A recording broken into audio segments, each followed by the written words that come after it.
Hello दोस्तों, आज हम बात करेंगे समानता के अधिकार के बारे में। इससे पहले वीडियो में हमने देखा था कि हमारे जो भी मौलिक अधिकार हैं वो कितने प्रकार के 6 प्रकार के मौलिक अधिकार थे। उनको याद करने की एक छोटी सी ट्रिक भी बताई थी। आज हम बात करते हैं समानता का अधिकार। देखो, इसके अंतर्गत 5 आर्टिकल होते हैं, 14, 15, 16, 17 और 18।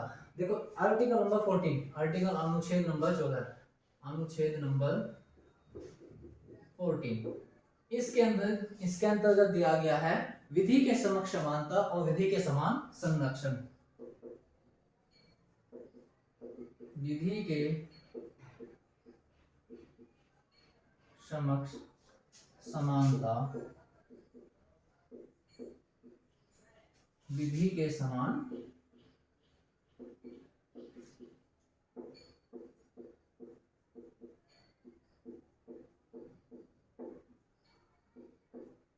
संरक्षण।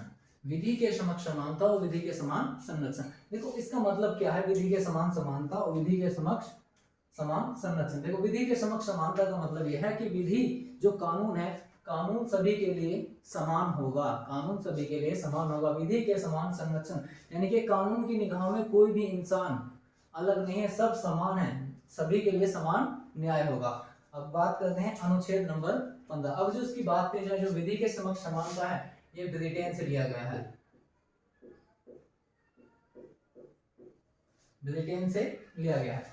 अब बात करते हैं अनुच्छेद नंबर 15 की। देखो, अनुच्छेद नंबर 15 के अंतर्गत दिया है, लिंग, नस्ल, जाति, मूल के आधार पर कोई भी भेदभाव नहीं किया जाएगा। लिंग, नस्ल, जाति आदि के कारण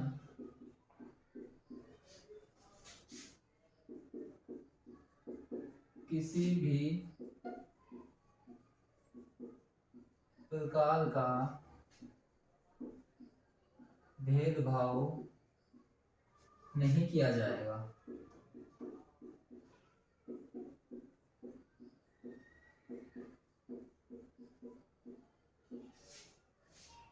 लिंग, नस्ल, जाति, मूल, वंश आदि के आधार पर किसी भी प्रकार का भेदभाव नहीं किया जाएगा।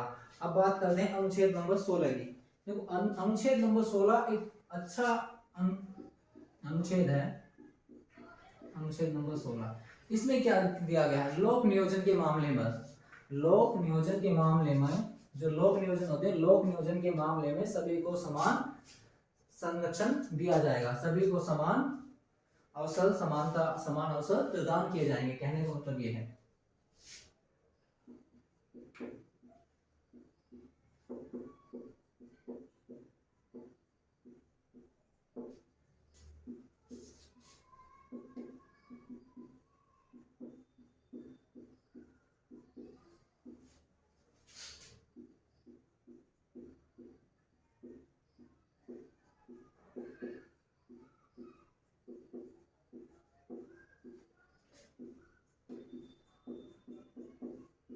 समान अवसर प्रदान किए जाएंगे, यानी कि जो हमारी सरकारी नौकरियां हैं, जितने भी लोग नियोजन, सरकारी नौकरियां होंगे, सिविल संहिता होगी, सभी में सभी को समान अवसर प्रदान किए जाएंगे, सिर्फ एक चीज को छोड़कर,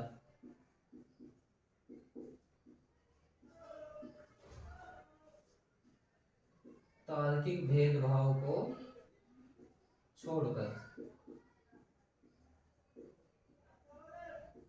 तार्किक भेदभाव को छोड़कर, तार्किक भेदभाव को छोड़कर, तार्किक भेदभाव का मतलब है आरक्षण, एक किस्म से आरक्षण को छोड़कर। अब बात करते हैं आर्टिकल नंबर 17 की, आर्टिकल नंबर 17 की।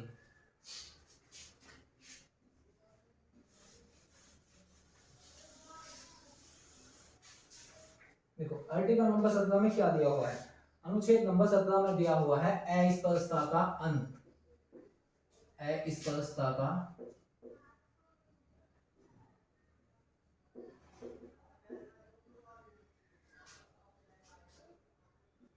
अस्पृश्यता का अंत, मतलब कि छुआछूत का अंत।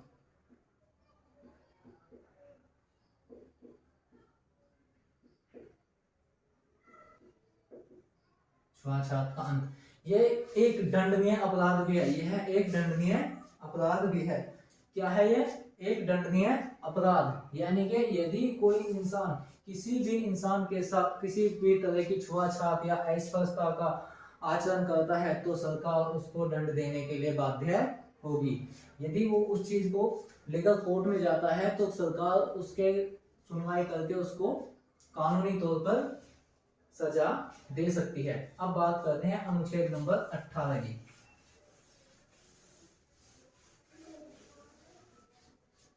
अनुच्छेद नंबर 18 देखो, अनुच्छेद नंबर 18 में क्या दिया हुआ है? अनुच्छेद नंबर 18 में दिया गया है उपाधियों का अंत। उपाधियों का अंत, उपाधियों का अंत।